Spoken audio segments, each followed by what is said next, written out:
Kejadian serangan harimau belang di penempatan orang asli Temiar, Gua Musang, Kelantan telah menggemparkan seluruh negara.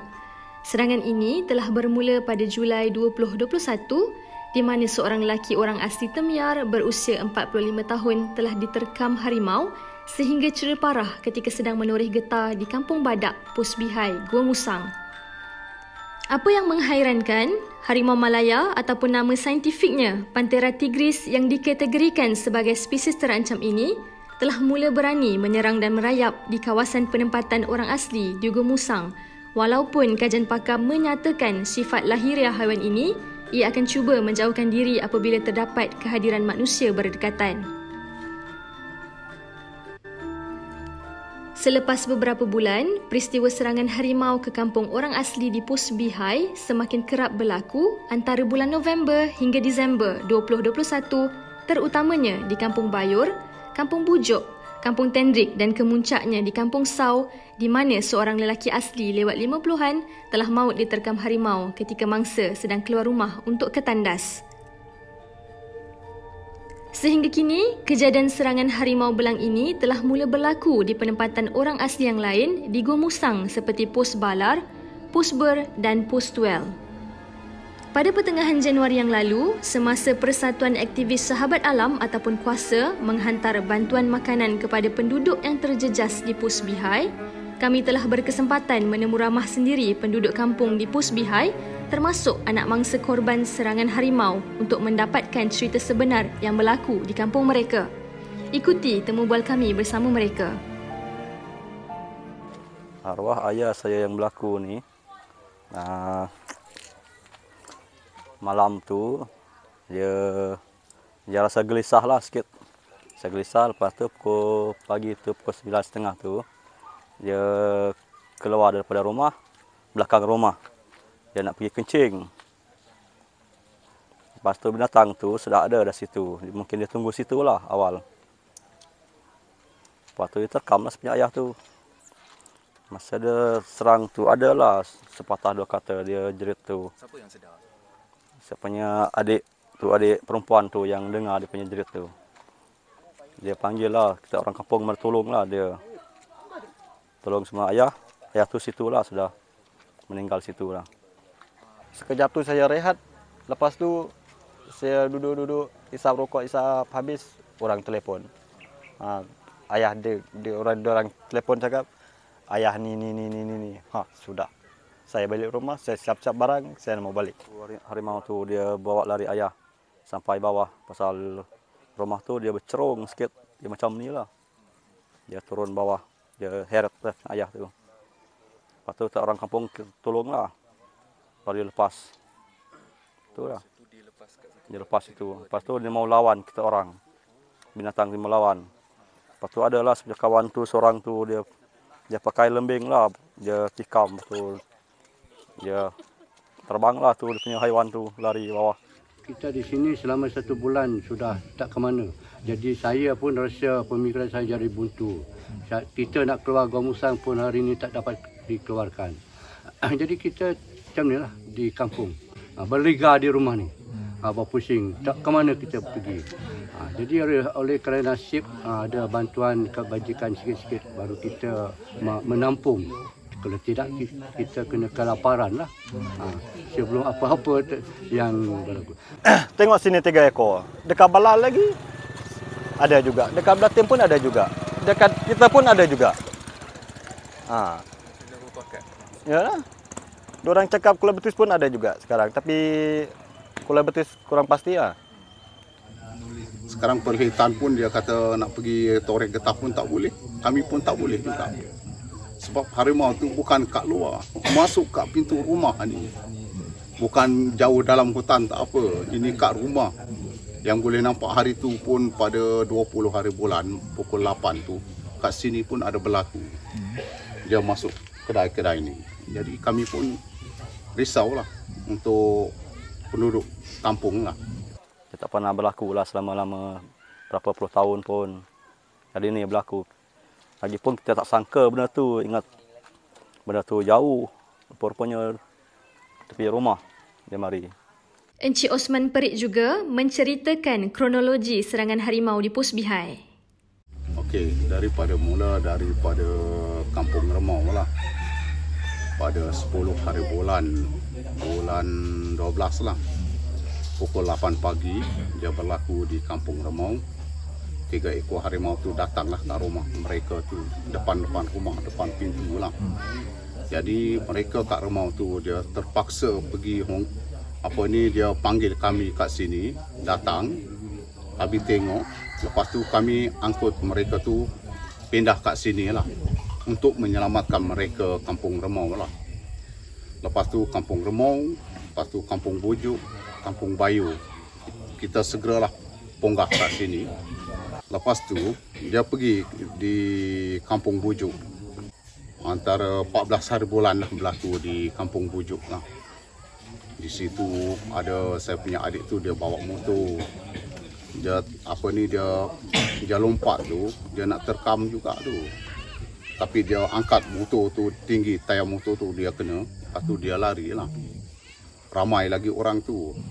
Kalau tak ramai, kalau satu orang tu mungkin kena juga. Selepas itu dia pergi Kampung Bayu pula. 16 hari bulan tu. Berlaku kongsi balok Cina. Ada orang Sabah lah. Dia tanam ubi. Lalas harimau tu dia mengintip sama dia. Dia macam ni, bonggol dia naik. Lalas dia bertembung macam ni. Manusia tu dia lari, patah dia punya kaki sampai pergi hospital Pulau Kerai lah. 20 hari bulan tu datang kat sini. Pukul 8 malam. 20 hari bulan 12. Dia pukul 8 malam lah. Lepas tu mereka sini dia panggil kita pergi tengok. Perhitan pun semua ada kat sini. Kami suruh dia nak tembak. Dia kata tak boleh tembak malam, dia kata.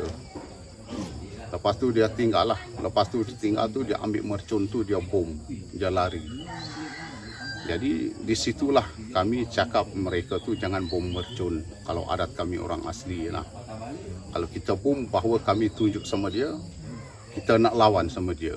Makin lagi dia bertambah lagi. Kuat lagi. Dia panggil lagi dia punya geng-geng tu, ramai lagi datang. Dia tak percaya perlitan, dia kata tak apa, ini kerja kami, awak orang asli tak apa, jangan takut. Last minute, sekarang macam mana? Berlaku di Kampung Sau lah, pada 7 hari bulan hari Jumaat tu. Di situlah kami sekarang macam tak boleh cakap, rasa macam panik lah. Cerita macam ni. Jadi panik tu, lepas tu kami terserah pihak perhitan yang berkuasa lah. Kami tak boleh buat apa-apa lah. Kami penduduk kampung cuma tunggu. Kalau dia tangkap habis, kami terima. Kira terima kasih lah kalau dia tangkap. Kalau dia tak tangkap habis, macam mana nak buat lagi? Penduduk kampung mendakwa serangan harimau berpunca daripada aktiviti pembalakan. Kami bertanyakan mereka, apakah sebenarnya yang sedang berlaku kepada kawasan kampung dan hutan sekeliling mereka? Sekarang ni, dulu hutan kita ni masih ada lagi. Mana-mana tempat lah, kawasan Ulu Kelantan ni, Ulu Gomusang ni. Tapi sekarang, start daripada luar sana, habis dah. Dia orang tekan sampailah kita sini. Jadi tu saya ingat macam tu lah. Harimau ni, dia mau tinggal tempat yang tak ada orang lah, tempat yang dia duduk dah situ. Tapi sekarang, sudah habis dah pembalakan. Mana dia, harimau nak duduk? Mungkin macam tu lah saya rasa. Jadi sempit lah, sempit. Di sini sekarang ni kita dari tinjauan drone yang kita lakukan, kita mendapati terdapat satu kawasan balak yang dibuka lebih kurang dalam 1 km daripada kawasan kampung ni lah. Dan pada saya berpendapat serangan ini tadi berlaku apabila habitat harimau itu telah dimusnahkan lah. Seperti mana menurut National Tiger Survey juga menyatakan kawasan hutan simpan Perias merupakan kawasan habitat utama harimau di Kelantan. Jadi apabila kawasan ini dibuka sebagai kawasan pembalakan, habitat asli harimau itu telah rosak dan harimau mempunyai kawasan roaming area yang sangat luas. Jadi mungkin harimau di kawasan yang telah dibalak itu terpaksa pergi ke kawasan yang berhampiran, dan dari situ berlakunya krisis antara manusia dan harimau lah. Ya, sebab macam ni lah. Kalau dalam kajian kami masyarakat orang asli, semenjak tahun 70, tahun 78 lah, tahun 60-an lah. Jadi tidak pernah berlaku. Sampai sekarang baru berlaku lah. Jadi kami masa tahun 60-an tu pergi dalam hutan, masuk dalam hutan. Harimau tu tidak diancamkan kami orang asli. Dia tidak pernah. Kami jumpa di dalam hutan, macam contohlah kami pergi memburu, pergi cari obat ke, pergi berjala ke. Dia tidak pernah mengganggukan dengan kami manusia lah. Tapi sekarang daripada aktiviti pembalakan yang telah dimusnah, tempat penduduk dia, tempat bukit-bukit gunung-gunung tu, situ satu gua yang paling besar. Mereka tu duduk di situ memang ramai lah. Tapi semenjak tidak pembalakan, kami pergi tempat tu, dia tidak apa-apa berlaku. Kami sampai kat situ tidak berlaku. Tapi sekarang dia sudah tolak dia punya tempat, gunung habis. Jadi harimau pun apa tak marah. Dia supaya kami manusia jugalah. Dia mesti perasaan tempat dia duduk senang, jadi dia susah. Apabila dia susah, memang dia kacau lah. Memang dia marah lah. Macam tu kajian kami orang asli lah. Belah mana tu yang dikacau? Di kawasan ni tadi lah, yang tempat pembalakan yang kerja baru ni. Ada gunung yang paling besar, ada gua. Gua tu kami dah sampai. Dulu nampak dia punya tapak kaki dia jalan tu, dia punya kesan lah. Dia masuk kat situ. Jadi inilah kami, kalau boleh tu kerajaan negeri harus dia tarik atas aktiviti pembalakan lah. Dia tarik balik lesen pembalakan tu, dia pindah tempat lain dia kerja lah. Jangan dia buat lagi kawasan yang telah berlaku ni, bahawa kami orang asli tidak dibenar kawasan ni. Sebab mengancam nyawa kami orang asli, penduduk kat sini. Nak cari makan pun susah. Sekarang jadi macam lockdown, macam SOP kami. Duduk kat rumah. Anak sekolah tak pergi sekolah. Jadi mengganggu. Apabila mengganggu, kami mengharap tanggungan kerajaan tak cukup. Sekarang kami kira susahlah sikit untuk pencarian makan, nak pergi ke sungai, nak pergi berjala pun susah. Sekarang duduk kat rumah saja. Jadi pada hari ini, sebab tu saya katakan tadi, kerana tempat perlindungan mereka ni tak ada dah. Mencari makan mereka ni tak ada. Seperti kancil, kijang, babi macam-macam beruk apa. Tak ada dah. Semua dah habis. Sudah habis. Tapi orang ni mana nak cari makan. Jadi sama-samalah. Dia orang tu berhampiran pergi ke rumah kita. Jadi dengan dengan kelaparan mereka ni, dia cari ke rumah. Encik Osman Perik juga menyatakan selain pembalakan, kelemahan pengurusan hidupan liar juga telah mencetuskan provokasi terhadap hidupan ini sekaligus mengundang kehadiran mereka berkali-kali ke kawasan kampung. Benda dalam di hutan ni, kebanyakan kalau dulu saya punya tok nenek moyang kami dia kata, harimau ni kalau mereka dah tertimbak, apabila tertimbak memang benda ni dia dah mati. Tapi dia punya saluran tu dia tahu, geng-geng dia mesti tahu. Macam keluarga dia, mesti yang lain keluarga ni dia tahulah, tempat tu dia mati. Akan dia cari lagi siapa dia yang boleh timbak dia mati. Itu balasan dia lah. Balas dendam. Ya, balas dendam. Macam tu lah kajian kami. Kami bertanyakan secara terperinci apakah jenis aktiviti pembalakan yang dilakukan di kawasan mereka. Okey. Sekarang ni dia punya sistem sekarang ni. Kerajaan apa yang saya fahamkan lah. Saya difahamkan. Jadi sekarang kerajaan dia punya planning tu, balak tu dihabiskan, cuci mangkuk, lepas tu dia tak tahulah tanaman dia cadang tu nak tanam balik. Tetapi apabila masa dia kerja tu, tu dia sudah jadi butak, tanah tu tak ada pokok, tak ada buluh, tak ada apa. Jadi binatang ni jadi kelayaran lah ke sana sini. Jadi itu perancangan kerajaan, dia tebang nak tanam balik. Dia cakap tanam balik. Tapi saya rasa tak yakin nak tanam balik. Memang pada saya lah, daripada pengamatan saya, setelah saya meninjau kawasan-kawasan yang terlibat dengan projek ladang hutan ini tadi, saya memang berpendapat bahawa memang pembangunan ladang hutan di Kelantan adalah sangat teruk. Jadi ladang hutan itu dibangunkan di kawasan yang boleh dikira sebagai kaya biodiversity dia. Bukan di hutan-hutan miskin. Dan kalaupun hutan tersebut miskin, hutan itu bukan kerana miskin secara semula jadi, tapi kerana dirompak, kerana telah dibalak dan tidak dipelihara.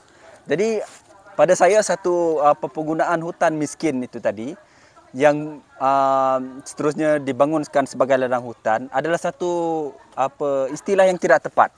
Hutan itu tidak miskin secara semula jadi tetapi dirompak. Jadi hutan itu pada saya tidak akan miskin sekiranya kerajaan mengamalkan penebangan hutan yang terpilih dan selepas itu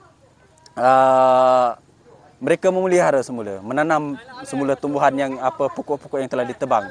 Jadi tindakan mereka bukan untuk memelihara tetapi setelah kawasan itu tadi dibalak, mereka menanam pula dengan satu jenis pokok. Jadi sebenarnya ekosistem itu sendiri dengan cara itu telah menyebabkan kemusnahan ekosistem, yang menyebabkan haiwan-haiwan yang ada di kawasan itu terpaksa berpindah ke tempat lain. Kalau macam harimau dan gajah terpaksa berpindah ke kawasan yang diduduki manusia, yang mana telah terjadinya krisis antara haiwan dan manusia. Jadi pada saya kelulusan untuk memajukan ladang hutan di Kelantan memang sangat teruk pada saya. Jadi inilah kemusnahan, orang kata kemusnahan kerajaan yang tidak memikir apa masalah kita orang asli. Hanya dia mementingkan, dia tengok kekayaan ataupun dia tengok mata duit. Itu kepentingan dia sendiri, bukan kepentingan kepada orang asli ataupun sesiapa saja. Walaupun telah terdapat bukti yang jelas dan saksi tentang kemusnahan hutan sekeliling di sekitar Pos Bihai, dakwaan ini tetap dinafikan oleh pihak berkuasa negeri. Kerajaan Negeri Kelantan dan Jabatan Perhutanan Negeri Kelantan menegaskan bahawa kejadian serangan harimau ini tidak ada kaitan dengan pembalakan. Timbalan Menteri Besar Kelantan, Datuk Nik Mohamed Amar dalam beberapa kenyataannya mendakwa tomahan itu tidak sepatutnya berlaku kerana kejadian harimau memasuki kampung di negeri itu bukan pertama kali berlaku. Sebaliknya, sebelum ini sudah ada kes direkodkan seperti berlaku di daerah Jeli, namun keadaan itu tidak dilabelkan berpunca daripada pembalakan. Katanya, kejadian ini membabitkan satu kes. Kalau banyak mungkin betul, yakni disebabkan pembalakan dan ia kes terpencil. Jangan sebab seorang mati diterkam harimau, kita letak semua kesalahan disebabkan penebangan hutan. Kecuali ada 3-4 ekor harimau yang keluar masuk kampung dan makan orang, itu adalah serius. Mohamed Amar turut mempersoalkan sekiranya pembalakan menyebabkan harimau keluar, mengapa binatang liar lain seperti gajah, beruang dan sebagainya tidak berkeliaran di perkampungan orang asli. Pengarah Jabatan Perhutanan Kelantan pula berkata, aktiviti pembalakan di Kelantan dijalankan mengikut peraturan dan standard yang ditetapkan serta tertakluk kepada Kota Catuan Tebangan Tahunan atau CTT. Aktiviti pembalakan yang teratur ini adalah baik untuk penambahan populasi harimau berdasarkan kajian seorang pakar dari NGO WWF. Katanya, apabila ada aktiviti pembalakan, banyak tumbuhan baharu tumbuh dan seterusnya menarik minat haiwan seperti kancil dan sebagainya untuk datang ke kawasan tersebut.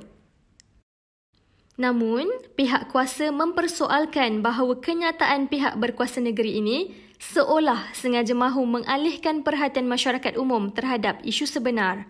Pengerusi kuasa dalam satu kenyataannya menyatakan, isu sebenar yang berlaku di Pos Bihai dan kawasan hutan sekelilingnya, dia lebih kepada isu pembalakan secara tebang habis.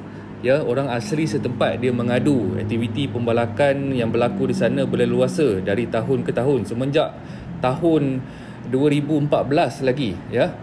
Jadi apa yang berlaku apabila kawasan hutan simpan Perias ni, kawasan hutan simpan berdekatan pos mereka ni ditebang secara habis untuk pembukaan ladang hutan ataupun secara spesifiknya untuk pembukaan ladang getah. Jadi habitat harimau itu sendiri dia telah musnah, ya, dan diganti dengan ladang. Dan spesies seperti harimau ni dia tidak boleh duduk ataupun hidup di dalam kawasan berladang kerana dia punya ekosistem, dia punya rantaian makanan tu semuanya telah musnah.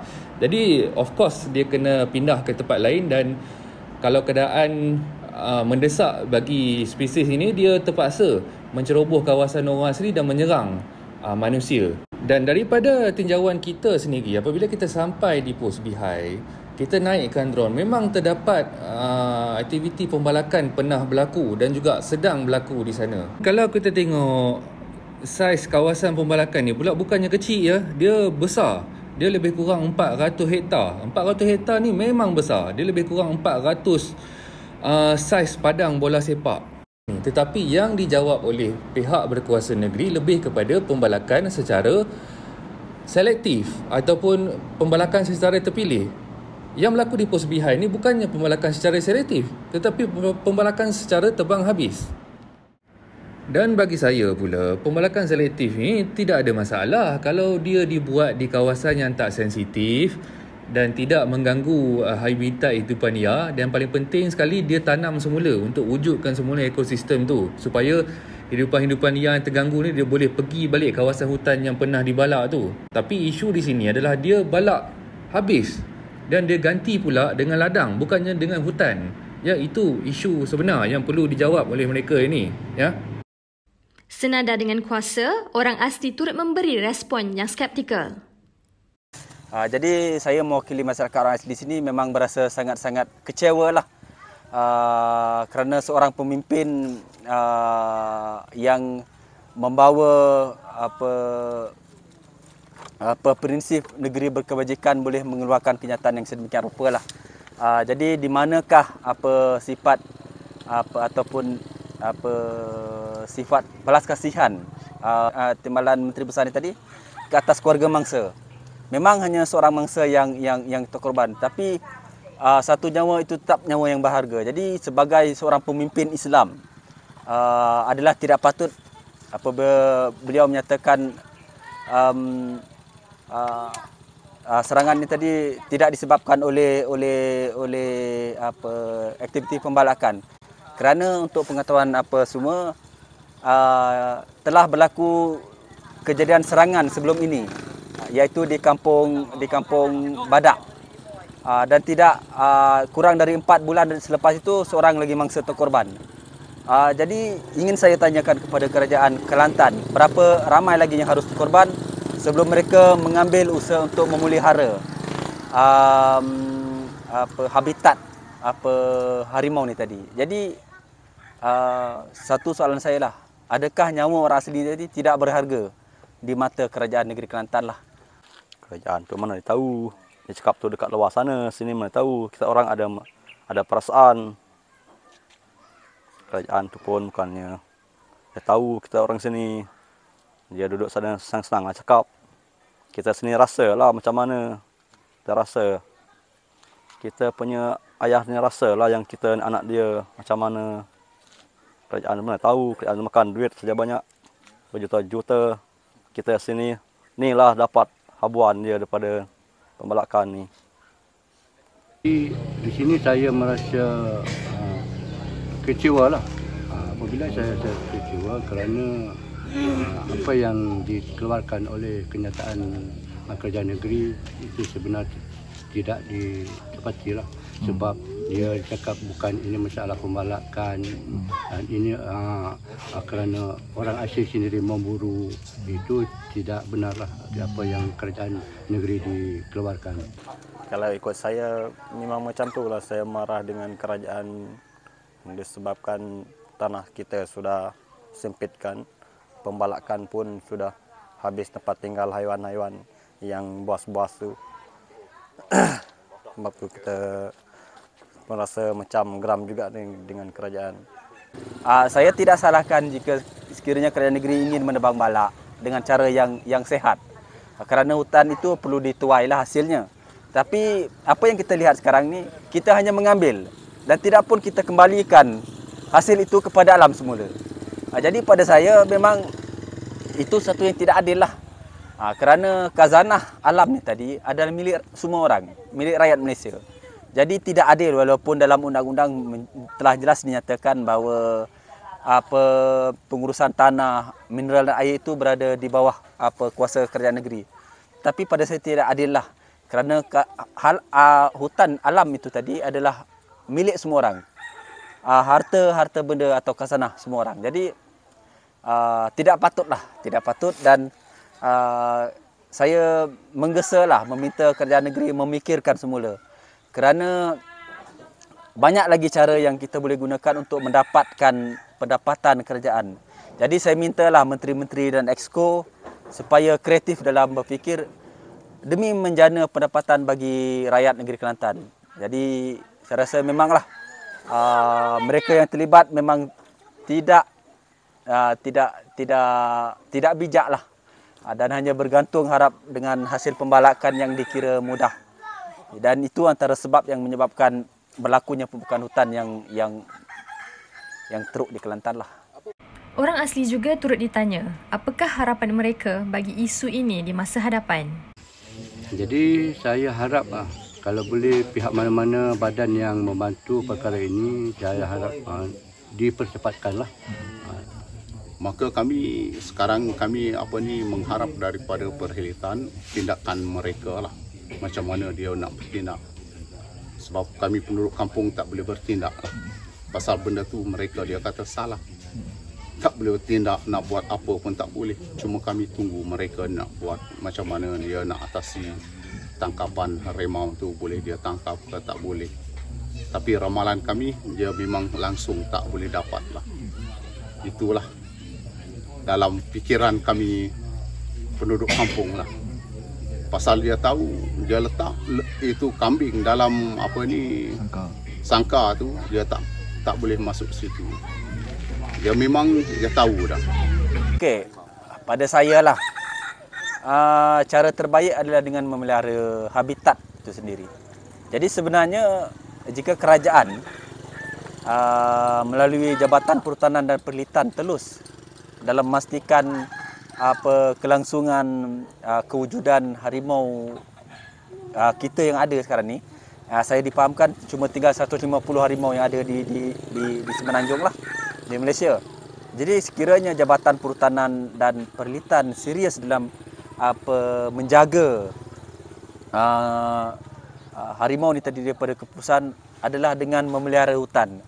Jadi sebenarnya apabila hutan tu pupus, nak atau tidak, akan berlaku krisis antara manusia dan haiwan.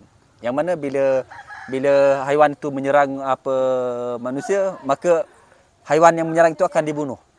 Jadi itu memang tidak dapat dielakkan. Dan pada saya, kenapa perlu kita ganggu habitat harimau yang memerlukan kawasan rayawan yang saya dimaklumkan, seekor harimau itu memerlukan sekurang-kurangnya kawasan 50 km persegi untuk seekor harimau dewasa sebagai kawasan rayawannya. Jadi kalau kita jaga hutan, jadi saya rasa krisis antara manusia dan haiwan tadi dapat kita elakkan. Dengan cara itu, kita juga boleh memelihara kewujudan haiwan-haiwan yang akan pupus ni tadi. Jadi kita tidak hanya bercakap tentang satu spesies harimau atau tapir atau gajah. Kita bercakap tentang diversity, satu rantaian kehidupan yang sangat rumit. Jika hutan itu musnah sebagai tempat tinggal mereka, jadi nak tak nak kepupusan itu akan berlaku. Jadi sebagai seserius mana kerajaan melihat permasalahannya dengan memelihara hutan. Jika hutan kita dapat dipelihara, saya rasa kita dapat selesaikan isu-isu ini dengan sendirinya. Jadi saya haraplah kerajaan Malaysia memeliharalah hutan-hutan baki hutan yang kita ada lah. Kerana hutan adalah nyawa kita. Dan kalau tanpa hutan, saya pun tak fikir yang manusia akan terus wujudlah. Yalah, kalau bagi saya harap-harap pembalakan tolong berhentikan. Macam kita duduk macam dululah, macam pokok besar-besar kita macam tu. Kita nak, bukan kita nak habiskan tanah. Tinggal tanah saja, pokok balak sudah habis. Kuasa berharap Kerajaan Negeri Kelantan dan Jabatan Perhutanan Negeri Kelantan dapat mempertimbang untuk menghentikan dan tidak meluluskan lagi projek pembangunan ladang hutan serta pelombongan berskala besar dalam kawasan hutan simpanan kekal sebagaimana arahan daripada Mesyuarat Majlis Tanah Negara ke-79 yang menetapkan tempoh moratorium selama 15 tahun untuk tidak membenarkan lagi projek ini di dalam kawasan hutan simpan. Kuasa juga berharap Kerajaan Negeri Kelantan dan pihak-pihak berkuasa berkaitan mematuhi dan mengguna pakai rancangan pembangunan yang telah diwujudkan, terutama Rancangan Fizikal Negara, RFN dan lain-lain dasar yang berkaitan di samping menguatkuasakan peruntukan undang-undang sedia ada. Bersama selamatkan hutan, komuniti dan hidupan liar kita. Kita terderita.